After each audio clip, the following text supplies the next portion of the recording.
Bang, saya tengok harga emas makin lama makin naik. Jadi saya rasa tak mampulah untuk sambung simpan emas ni. Okey, baik. Terima kasih atas soalan. Yang pertama sekali, kerana itulah Public Gold sediakan alternatif. Walaupun anda rasa emas makin lama semakin mahal, semakin lama akan semakin naik, tetapi ada satu cara yang mana anda boleh terus menerus simpan emas walaupun harga emas makin naik. Iaitulah simpan dalam akaun emas Gap.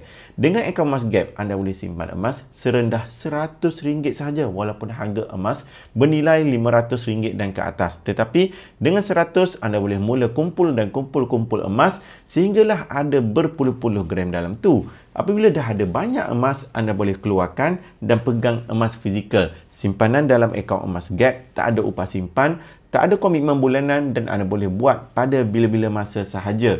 Jadi, tidak ada alasan lagi untuk anda mengumpul emas walaupun anda rasa emas itu mahal. Kalau tak mula sekarang, semakin lama, semakin mahal lagi. Jadi, kalau kita nak dapatkan keuntungan, mula simpan sekarang dan simpan secara konsisten. Soalan yang perlu kita tanya ialah, sudah ada berapa gram dalam akaun emas Gap? Kalau sudah ada berpuluh gram, sudahkah anda cuba keluarkan dan pegang sendiri emas kat tangan macam ni? Macam mana nak mula simpan emas? Tengok saja video sidi profil saya, kemudian tekan butang saya up di sini untuk saya bantu anda mulakan tabungan emas yang pertama.